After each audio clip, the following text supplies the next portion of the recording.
ગુજરાતના મુખ્યમંત્રી ભૂપેન્દ્ર પટેલે અમદાવાદ મ્યુનિસિપલ કોર્પોરેશનના વર્ગ 4ના સફાઈ કર્મચારીઓ માટે મોટો નિર્ણય લીધો છે।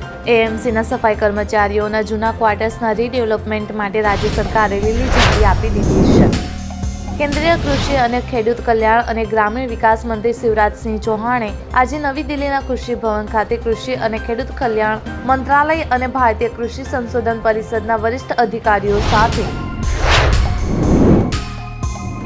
ઉત્તર પ્રદેશ વિધાન પરિષદની પાર્લામેન્ટરી સ્ટડીઝ કમિટીના ચેરમેન સુરેન્દ્ર ચૌધરી અને કમિટી મેમ્બર કિરણપાલ કશ્યપ સહિત પ્રતિનિધિ મંડળે આજે ગુજરાત વિધાનસભાની મુલાકાત કરી હતી। દુનિયાના કેટલાક એવા પણ દેશો છે જ્યાં લોકો પૂરી કમાણી પોતાની પાસે રાખે છે। તેમને પોતાની કમાણીમાંથી કોઈ પણ પ્રકારનો હિસ્સો સરકારને આપવો પડતો નથી।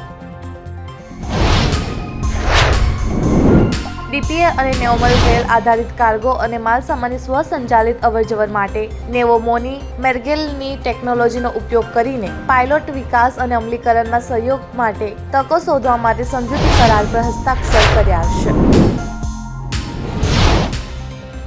કિયારા અડવાણી અને સિદ્ધાર્થ મલ્હોત્રા ચાહકો માટે સારા સમાચાર આવ્યા છે। બંને માતા પિતા બની ગયા છે। કિયારાએ એક પુત્રીને જન્મ આપ્યો છે।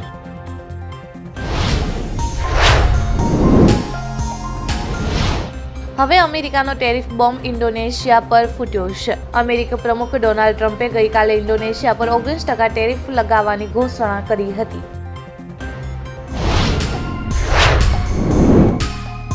પોલીસે કરતારપુરના રહેવાસી અમૃતપાલ સિંહ ધિલોલની ધરપકડ કરી છે, જે ફોર્ચ્યુનર ચાલક છે જેણે 114 વર્ષીય મેરેથોન દોડવીર ફૌજ સિંહની ટક્કર મારી હતી।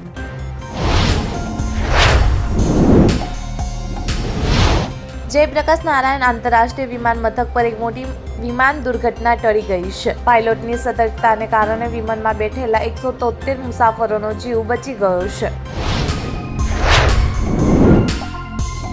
ભારતીય ઇક્વિટી બજારમાં વિશ્વ બજારોના નરમ અહેવાલો અને ગિફ્ટ નિફ્ટીની મજબૂતાઈને અવગણતા સેન્સેક્સ પાછલા બંધ 36 પોઈન્ટની નબળાઈ સાથે હાલમાં 152 પોઈન્ટની ઉપર ચાલી રહ્યો છે।